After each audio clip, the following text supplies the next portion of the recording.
आज वसई विरार शहर महानगरपालिकेच्या दालनामध्ये आमदार स्नेहा दुबे पंडित आणि आयुक्त साहेब यांच्या उपस्थितीमध्ये आज एक मीटिंग झालेली आहे।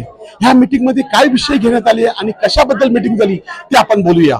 बघा, मी महानगरपालिकेसोबत निवडून आल्यापासून ही पहिली मीटिंग नाहीये, ही जवळपास आता 4थी-5वी मीटिंग आहे।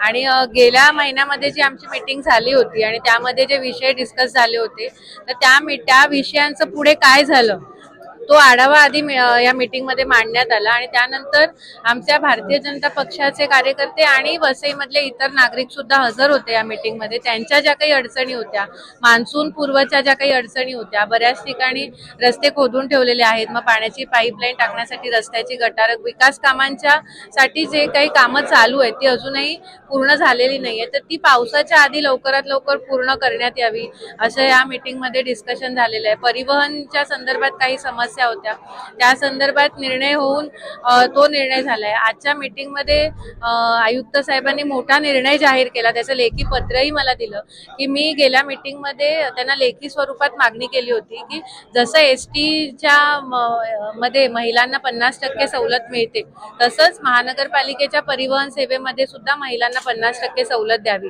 तर तो निर्णय आता 1 जून पासून लागू होणार आहे महानगरपालिकेत आणि महानगरपालिकेतल्या 50% महिलांना ही 50% सूट मिळणार आहे, त्याचं लेखी पत्रही त्यांनी दिलेलं आहे। तर अशा प्रकारच्या विविध नागरी समस्यांवरती डिस्कशन झालेलं आहे, चांगलं सकारात्मक डिस्कशन झालं आणि त्या दृष्टीने नागरिक, महानगरपालिका, लोकप्रतिनिधी असं सगळ्यांनी मिळून या वसईच्या विकासासाठी चांगल्या पद्धतीने काम कसं करता येईल या संदर्भात चर्चा झाली।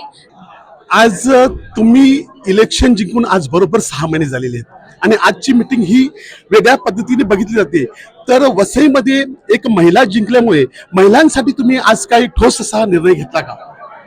मी तुम्हाला म्हटलं तसं की निवडून आल्यानंतर महिलांसाठीच आपण 50% सवलतीची मागणी केली होती आणि आजच्या दिवशी महानगरपालिकेने आणि पवार साहेबांनी तो चांगला सकारात्मक आपल्याला प्रतिसाद दिलेला आहे, ही खूप चांगली गोष्ट आहे। तर मी महानगरपालिकेचे आणि आयुक्त साहेबांचे त्यासाठी आभार व्यक्त करते। धन्यवाद।